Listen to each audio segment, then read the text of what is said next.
sejahtera pemirsa budiman, selalu bahagia rasanya jumpa kembali saudara di Dimensi Iman Kristiani. Acara yang melalui pelayanan media Antioquia Palma, kami rancang, kami kemas, kami siapkan khusus bagi saudara, guna gali pertanyaan, cari jawaban dan bangun pemahaman perihal berbagai fenomena dalam keseharian kehidupan kekristenan kita. Saudara, gereja terpecah paling tidak dalam 3 sikap yang berbeda perihal homoseksual.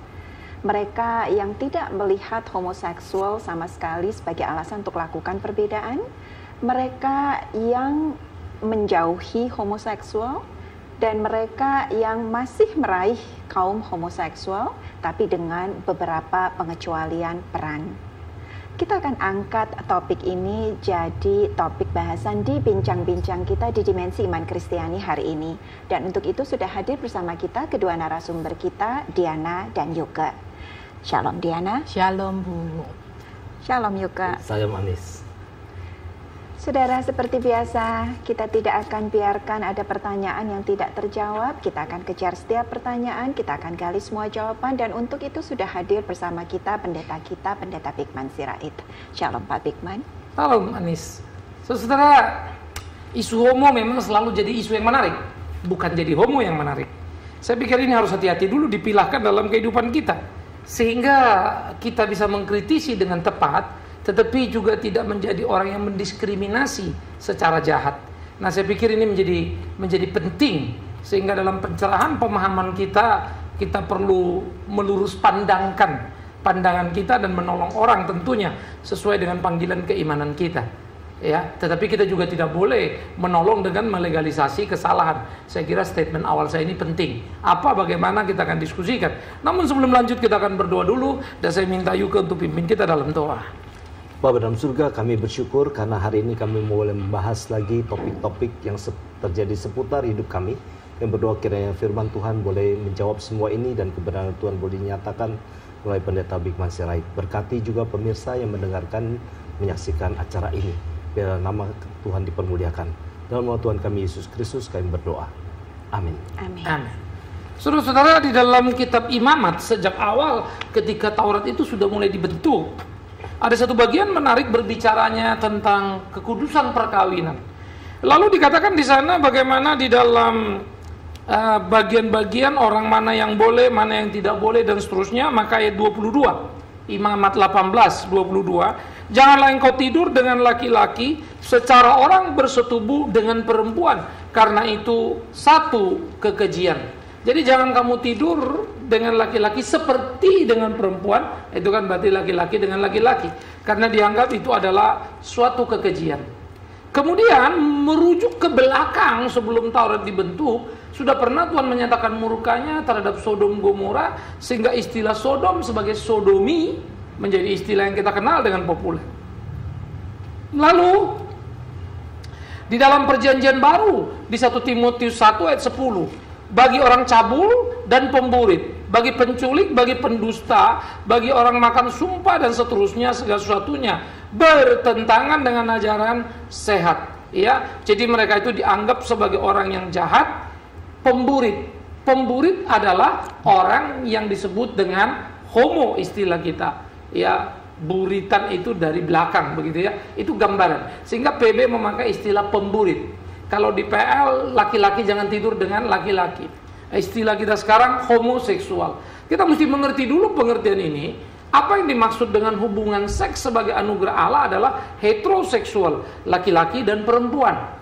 Kemudian sesudah manusia jatuh dalam dosa, segala sesuatu penyimpangan terjadi, hidup dan akibat dari dosa memang menjadi sangat mengerikan. Karena manusia bisa menikah, mengakibatkan kelahiran yang cacat dan seterusnya. Nah, heteroseks ini harusnya laki-laki perempuan, tetapi kemudian bisa menjadi homoseks, laki-laki dan laki-laki, perempuan dan perempuan. Laki-laki dan laki-laki itu disebut sebagai gay, perempuan dan perempuan itu disebut sebagai lesbi, tapi maupun laki-laki dan perempuan, lesbi maupun gay itu yang disebut homo.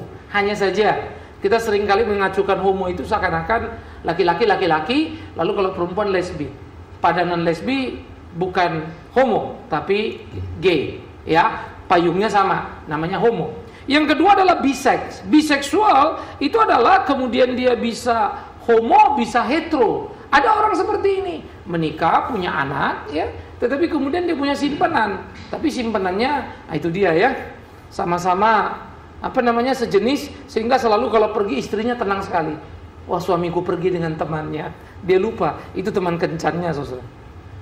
Bisex. Ya, banyak kekejutan, sehingga kemudian orang shock berat, kok suaminya selingkuh bukan sama perempuan lain loh, sama laki. Ya, itu bisex.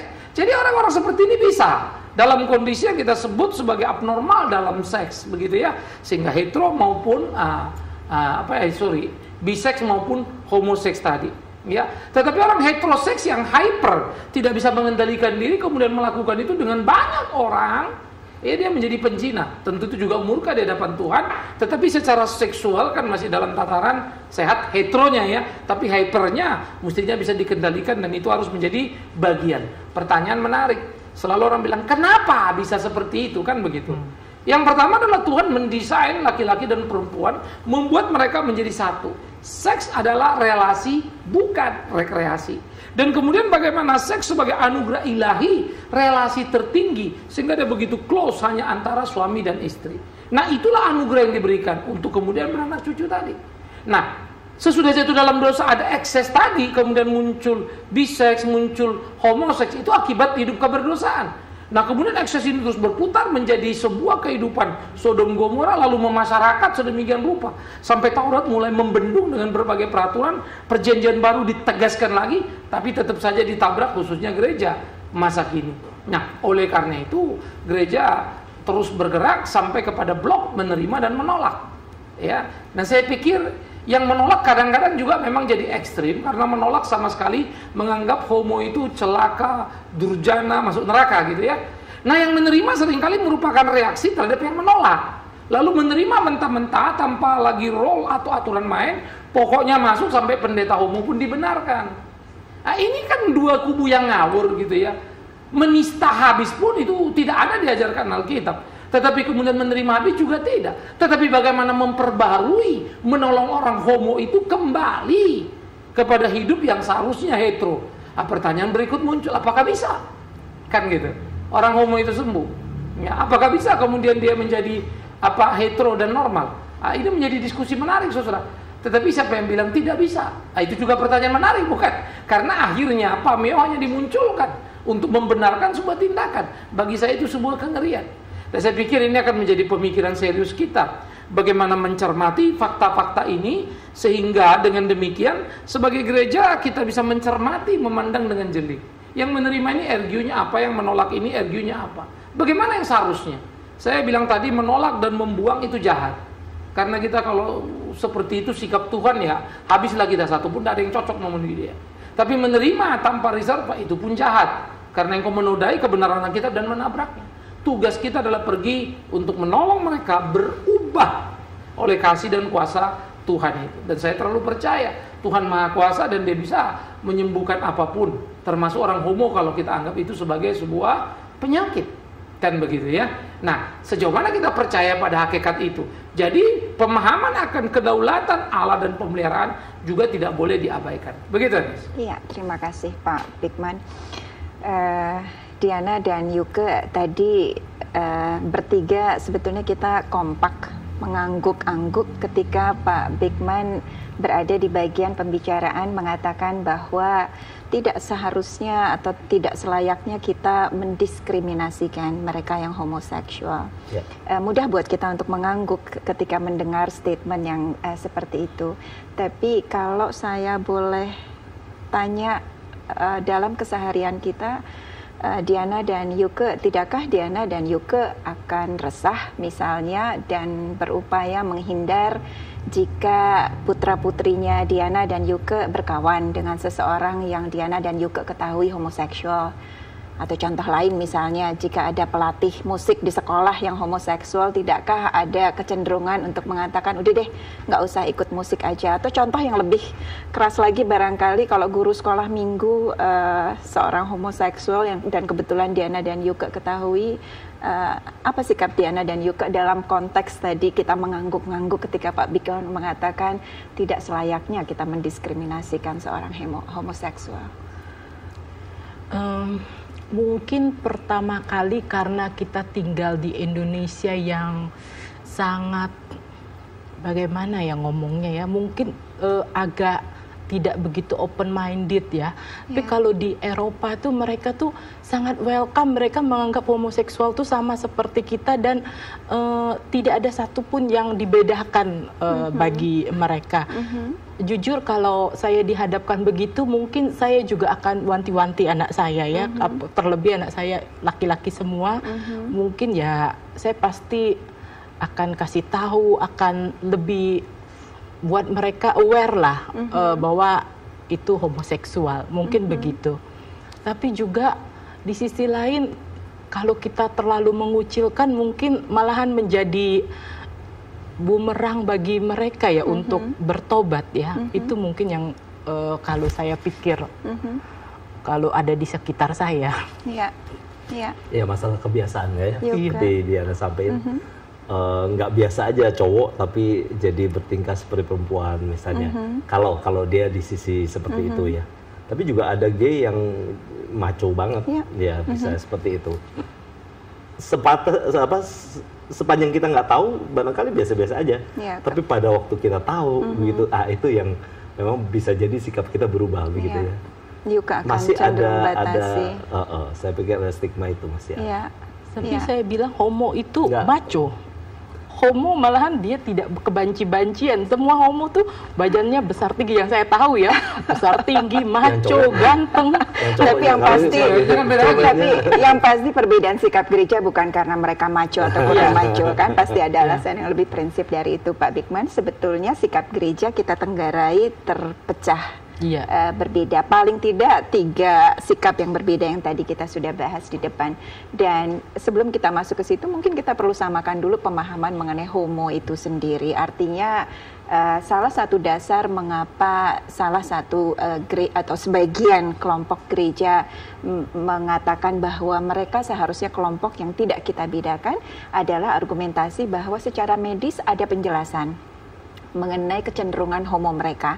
Artinya ada kategori homo yang memang terjadi karena secara genetik mereka dilahirkan dengan kecenderungan homo. Sedangkan ada sebagian lainnya yang memang menjadi homo lebih karena mereka memutuskan untuk memilih menjadi homo, artinya berbeda. Pak Bigman, apakah itu alasan yang seharusnya relevan dengan pembicaraan kita mengenai perbedaan sikap gereja atau seharusnya itu di luar sama sekali? Begini, makanya ya dalam menganalisa sesuatu itu ada bagian-bagian yang harus kita pahami. Misalnya tadi Anis coba bertanya kalau dia ini homo mau jadi guru sekolah minggu gimana dong? Masa kita nggak terima? Saya pikir jangankan bilang homo. Nggak homo pun dia ada ketentuan orang jadi guru sekolah minggu dikenal sebagai orang yang sudah bertobat, lahir baru secara umum dulu lah ya. Kita nggak bisa bilang tes lahir baru gimana, tapi secara umum kan. Lah kalau kita tahu dia homo kan kita mesti masukkan kelas belum lahir baru dong. Kalau dia lahir baru maka dia homo yang mau dibimbing supaya lepas dari homonya kan begitu. Nah jadi ini harus ada klasifikasi dulu. Kalau saya tahu anak saya mau les musik lalu gurunya homo, saya pendeta Bigman Sirait nggak akan kasih. Karena saya tidak yakin anak saya cukup kuat sekuat saya. Tetapi saya pendeta Bigman Sirait akan bergaul dengan homo itu. Saya nggak akan lari. Ini masalah siapa mempengaruhi siapa. Karena saya pernah diskus dengan homo. Ya ada homo yang pernah saya lani lalu nangis di gereja. Pernah satu kali lalu telepon saya dan ngaku. Saya bilang kamu maju terus. Ya kita diskus. Cuma memang sampai dia bilang Pak Bigman, kalau Bapak ngomong kita serasa sangat. Ya kita tahu akhirnya kita salah tetapi tidak terbuang begitu ya. Pak mau nggak pimpin kalau kemudian yang bekas-bekas homo dikumpulin dilayani gitu kan. Waktu saya satu dan yang kedua saya takut malah memfasilitasi. Artinya kumpul mereka lalu karena waktu saya nggak banyak nanti antar mereka berhubungan saya yang merusak lagi kan. Menurut saya juga nggak terlalu sehat mengumpulkan homo dalam komunitas sendiri jadi gereja karena kecenderungannya sudah ada. Mendingan mereka berbaur untuk sehat itu kan begitu. Tapi memang ya rasa minder rasa apa.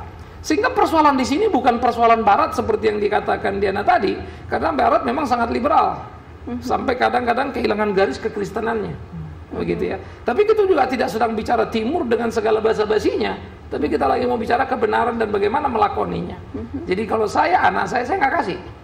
Tapi kalau saya Bigman Sirait saya akan bergaul. Posisinya Saya yakin saya cukup mampu. Saya nggak yakin anak saya mampu. Karena dia lagi growth. One day anak saya akan kuat, saya yakin saya lepas. Toh kan kita juga sama, anak kita mau pergi, jangan bilang homo. Mau pergi ke satu tempat, Pak, aku mau ke sana. Kita tahu tempat itu rawan. Mana kita kasih? Kita antar deh. Kenapa jauh-jauh amat soal homo? Nah, makanya nanti kalau kasus itu dibuat begitu, lalu kita samber, kita analisa nih. Kejebak kan? Nah, rata-rata begitu. Jadi jangan dilihat dulu menolak lalu itu anti. Nah, ini kan harus hati-hati. Nah, jadi ini yang kita mesti lihat. Yang kedua, kalau kita mengatakan homo itu adalah satu gen yang kemudian membuat orang menjadi homo, lalu sehingga gereja bisa menerima, saya kira itu gereja juga terlalu naif. Ya. Terlalu naifnya kenapa? Loh, nanti dulu, siapa yang bilang itu gen? 1993 atau 83, saya lupa, ada satu dokter, sebetulnya dia ahli cancer, lalu menemukan di labnya bahwa seorang homo itu DNA-nya diketemukan sudah homo. Jadi orang itu akan jadi homo, kan begitu. Nah, maka itu ditulis sama dia, tetapi kemudian tidak pernah ini dipublish lebih lengkap. Artinya riset itu belum dianggap tuntas. Satu dari persekian case, ya. Nah, saya nggak tahu apakah nanti satu waktu itu akan keluar betul begitu. Tetapi kalau mengingat Amerika yang begitu liberalnya, kalau memang itu betul, pasti udah keluar kemana-mana tuh. Dipublish resmi artinya ya, hasil itu. Nah, jadi itu dugaan pertama. Nah, kalau itu kan bilang genetik. Jadi belum ada yang final mengatakan itu genetik. Ya, jadi turun secara genetik. Segala penyakit yang berkaitan dengan genetik bukanlah sesuatu yang automatically, tetapi opportunity. Ya, bapaknya AIDS, kemungkinan anak-anaknya bisa jadi AIDS. Kan begitu. Tetapi bisa nggak anak itu lepas dari situ? Siapa bilang tidak? Kan begitu ya. Sehingga itu bukan harga 100% kan. Sehingga kalau bukan harga 100% lalu terjadi legalitas, bapaknya begitu, anaknya jadi begitu, saya kira itu juga nggak fair. Tetapi secara saintik selalu mayoritas dianggap 100%. Kan gitu. Karena di dalam medis kan tidak ada namanya mujizat atau Tuhan bekerja, itu kan nggak ada ruang. Ya kalau sudah 50% plus 1 ya jadilah itu. Itu kan kira-kira kayak demokrasi ya. Biar kata busuk itu pemimpin, dia beli suara 50 plus 1 ya menanglah dia. Nah, cara berpikir gini coba jangan menggereja dong. Gereja itu mesti jeli kan. Berpikirnya itu mesti lincah kan begitu. Nah, ini yang harus juga kita pahami. Sehingga tiap orang homo itu ya kecenderungan itu ada, bisa dicegah bisa. Tapi edukasi di dalam rumah itu kurang sekali, termasuk kesadaran orang tua untuk melihat gejala dini. Ini anak punya kelainan apa enggak, itu kurang sekali. Saya pernah mendengar sebuah pengakuan, saya tidak jadikan itu standar, hanya saja menjadi ironi yang luar biasa ketika dia bilang, saya baru tahu anak saya itu begitu, jadi waria sih ya, bukan homo, sesudah umur 12 tahun. Saya cuma mikir ya, itu anak masa mendadak 12 tahun berubah lalu dari kecil nggak kelihatan. Hanya saja saya juga bisa ngerti lah, mungkin itu bu lihat anaknya ini laki kok kayak perempuan gitu ya, dianggap lucu kan. Kalau kita ngeliat anak kita umur 3 tahun 5 tahun seneng ngerok, pakai rok pada laki, kita nggak lucu kan, kita ketawa-ketawa. Ya anak kita makin, padahal ada dua dimensi yang berbeda nih antara ketawa kita lucu dengan penikmatan bagi si anak. Akhirnya kita melegalitas kerusakan anak itu. Tapi waktu anak itu mulai mandiri, kekuatan itu makin kuat, dia nggak bisa lepas, kitanya kelabakan. Tapi jangan lupa kita pernah mentertawakan itu. Artinya Pak Bigman, salahkah kalau kemudian kita simpulkan dari apa yang Pak Bigman jelaskan barusan bahwa homoseksual adalah dosa, adalah sesuatu yang mutlak, sama sekali tidak ada relevansinya dan keterkaitannya dengan argumentasi seseorang menjadi homoseksual karena dilahirkan dengan kecenderungan homoseksual. Kalau kita percaya sebagai orang Kristen, ini bicara gereja, bagaimana Tuhan menginspirasikan Alkitab itu ditulis yang tanpa salah, apalagi kalau salahnya itu fatal, tidak boleh ternyata boleh, itu kan fatal namanya. Kalau umur 1000 dibilang 900, ya oke lah, kita masih ngerti-ngerti cari-cari logika kemana tuh 100 melesetnya. Tapi kalau boleh jadi tidak boleh atau tidak boleh jadi boleh, itu udah fatal itu. Ya, saya kan berkata tidak. Ya, tetapi ingat tadi ya, saya bukan orang bodoh yang fundamentalis lalu main tidak saja. Ya, argumen saya sangat jelas. Pertanyaan justru malah dilanjutkan begini, bagaimana? Nah, gitu kan. Kalau satu waktu ditemukan betul bahwa itu adalah DNA-nya homo, sehingga dia tidak bisa mungkin menghindar. Saya pikir saya masih punya jawaban riset. Memang manusia sudah berdosa, 1001 kemungkinan bisa terjadi sebagai konsekuensi keberdosaan. Tetapi, gitu, tidak ada satupun yang Tuhan tidak bisa tolong. Persoalannya, sejauh mana korelasi kita di dalam kedekatan kita dengan pertolongan Tuhan. Lazarus mati bisa dihidupkan kok, apalagi cuma homo saja. Nah, itu urusan kecil itu, bukan isu besar. Barangkali itu juga yang membuat gereja ada yang menerima yang bisa dan pemahaman mengenai asal usul homoseksual itu sendiri. Satu, tapi bukan cuma itu, memang ada isu yang agak berat, isu hak asasi manusia. Jadi isu HAM itu membuat kita tidak berhak mendiskreditkan homo. Jadi kalau di negara tertentu, you bilang homo itu dosa, you bisa di-sue. Kalian di-sue ke pengadilan. Wah, kita bilang Alkitab, nggak peduli, pokoknya kamu udah bilang itu homo dosa. Di Belanda kita bilang pelacur itu dosa, di-sue kita. Karena pelacur adalah pekerja yang bayar pajak resmi. Tapi artinya secara prinsip juga tetap saja negara yang bersangkutan berangkat dari belief bahwa homoseksual itu bukan kejahatan. Artinya masih tetap begitu, ya kan? Barangkali juga ada yang berpendapat, ini juga Tuhan izinkan terjadi dan lain-lain. Itulah repotnya. Gereja kan hadir di negara itu. Dan tidak bersuara. Di negara yang sudah menerima homo itu, dan itu punya hak warga negara sama, pelacur itu adalah pekerja. Gereja gimana? Nah, disinilah terjadi kompromi. Jadi sebetulnya tekanan sosial dan tekanan politik jauh lebih besar. Nah, di sisi lain memang gereja tidak mampu bersaksi sebagai benar, akibatnya terjadi kompromi. Kamu juga nggak beres, kamu juga, ya gerejanya juga rapuh, maka dalam bargaining position itu ya kalah set. Ya. Diana juga, Pak Bigman tadi mengatakan hal yang mestinya juga relevan dengan mengapa gereja kemudian terbagi dalam 3 sikap yang berbeda mengenai homoseksual. Pak Bigman katakan aneh kalau gereja mengizinkan seorang homoseksual untuk menjadi guru sekolah minggu, karena bukankah syarat untuk menjadi guru sekolah minggu itu adalah seseorang sudah lahir baru? Pertanyaan yang barangkali dimiliki oleh banyak pemirsa dan juga sekaligus barangkali ini argumentasi dari beberapa gereja adalah bahwa apakah lahir baru serta-merta menjadikan kita tidak berdosa? Bukankah kita belajar bahwa lahir baru masih membawa kita dalam proses yang panjang dan menyakitkan dan diisi dengan berbagai kejatuhan sebelum kita kemudian terus-menerus menjadi baik. Artinya yang bisa membedakan homoseksual dengan dosa-dosa yang lainnya adalah homoseksual mungkin lebih kasat mata daripada dosa-dosa yang lainnya yang kita semua miliki. Dan apakah karena itu mereka lalu jadi berbeda? Siapa yang bisa mengatakan bahwa mereka tidak sedang dalam proses menjadi lebih baik sebagai seorang homoseksual? Sama saja seperti dosa-dosa yang juga kita lakukan. Dia nggak terima Tuhan atau terima Tuhan. Artinya kalau dia terima Tuhan, pasti dia ada keinginan untuk menjadi apa yang seperti Alkitab katakan. Saya tetap meyakini bahwa Tuhan menciptakan laki dan perempuan. Jadi dalam fisik laki, ya dia seharusnya laki. Di dalam fisik perempuan seharusnya dia perempuan. Dengan sikapnya dan lain-lain. Oleh sebab itu, kalau dia ada kesadaran untuk dia mau berubah, dibimbing, boleh. Tapi untuk proses di dalam pembimbingan itu, dia belum boleh untuk ngajar sekolah minggu. Seperti itu. Juga pelayanan yang lain. Karena Alkitab juga mensyaratkan orang mau terlibat pelayanan harus bisa begini, harus ada ini, harus menjadi saksi yang baik dan lain-lain. Saya pikir standar itu yang ini, nggak tahu saya, Pak Bigman. Pak Bigman, mudah buat kita untuk bicarakan di forum ini, Pak Bigman. Tapi saya membayangkan jika seorang homoseksual bertanya pada saya, lebih sucikah Anda daripada saya sehingga Anda boleh jadi guru sekolah minggu dan saya tidak, padahal saya sendiri juga dalam proses berjuang untuk meninggalkan kecenderungan homoseksual. Saya sama seperti Anda juga, saya tahu, berusaha untuk meninggalkan berbagai kecenderungan dosa Anda. Pak Bigman, apa yang harus kita berikan sebagai jawaban kepada seseorang yang homoseksual ketika dia menanyakan pertanyaan? Kalau pertanyaan itu datang, berarti ada kekacauan pada yang ditanya. Kan itu saja toh. Artinya kalau kamu jahat jadi guru sekolah minggu, lalu dia tidak jadi guru sekolah minggu padahal dia baik, hanya karena dia homoseksual, pasti digugat. Pertanyaannya kenapa yang jahat itu jadi guru sekolah minggu? Jadi bukan kenapa dia boleh, saya enggak, bukan itu. Yang salah kan sudah penerimaan awal. Kok yang jahat diterima, mentang-mentang bukan homo, ini baik, tapi homo nggak diterima. Ya, jadi harus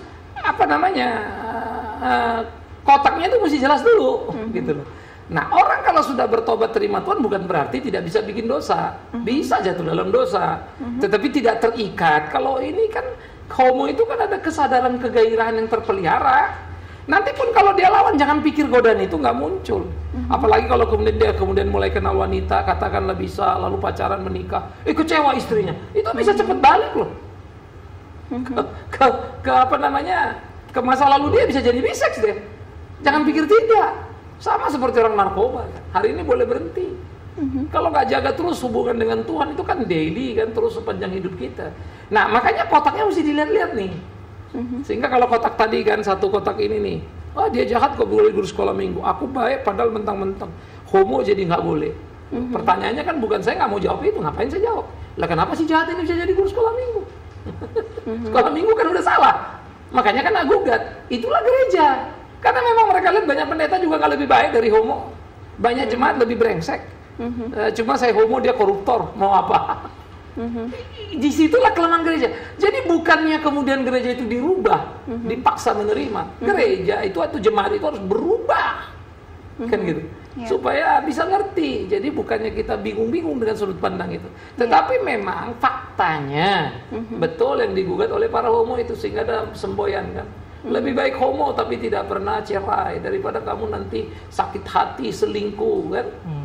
Laki-laki perempuan buat apa? Mendingan homo setia. Ya gendeng juga sih. Nah, saya pernah jawab begini, kalau kamu pikir kasus orang homo pisah atau ribut itu sedikit, saya bisa ngerti. Kenapa? Karena jumlah kau sedikit. Kalau 100 orang 10% kan cuma 10. Lah kalau 1 miliar 10% berapa? Nggak tentu kamu lebih sedikit, cuma karena jumlahnya. Karena toh homo sama homo kalau udah cemburu, sadis itu, bisa bunuh-bunuhan itu. Maco.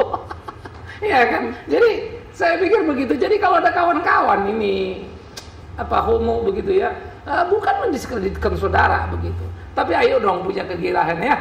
Saya pikir kalau homo kan masa tega, ponakan mesti belajar gitu ya. Pemirsa Budiman, ada berjuta pertanyaan yang layak kita tanyakan sebagai upaya buat kita untuk membangun iman Kristen kita yang benar. Dan untuk itu jelang setiap episode Dimensi Iman Kristian yang memang kami kemas dan kami siapkan khusus bagi saudara dengan harapan senantiasa berkati kita semua. Saudara, kita syukuri iman Kristen kita minta Pendeta Bigman Sirait pimpin kita akhiri jumpa kita. Jangan pernah berkata, saya homo, tapi sebetulnya saya tidak ingin jadi homo. Karena saya akan berkata, kalau memang kau tidak ingin, kau akan keluar dari sana oleh pertolongan Yesus Kristus Tuhan. Jujurlah. Jangan juga pernah berkata, ini memang sudah keturunan pada diriku. Karena saya akan berkata, sejahat apapun dan serusak apapun hidupmu, perdamaian dan pertobatan dengan Tuhanmu akan menolong dan merubah kamu. Merah seperti kirmizi dibuat menjadi putih seperti salju. Persoalannya saudaraku, maukah engkau terbuka, mengakui dan berubah? Gereja berkewajiban menolongmu. Sehingga tak perlu ada kecurigaan, tapi kita perlu sebuah diskusi keterbukaan. Namun maafkan saya, tak akan pernah berkompromi terhadap nilai dosa. Tapi saya mengerti kenapa itu ada, dan mari kita cari solusinya. Kembali ke jalan yang semestinya. Kepada gereja, saya harap juga selalu punya sikap yang sama, menumbuh kembangkan elegansi berpikir kita dan juga kualitas keimanan kita, sehingga suara kebenaran itu bisa terus terdengung dan punya wibawa dalam keseharian. Kita akhiri Dimensi Iman Kristiani kita, pertemuan kita ini saudara, dan saya minta Diana untuk pimpin dalam doa.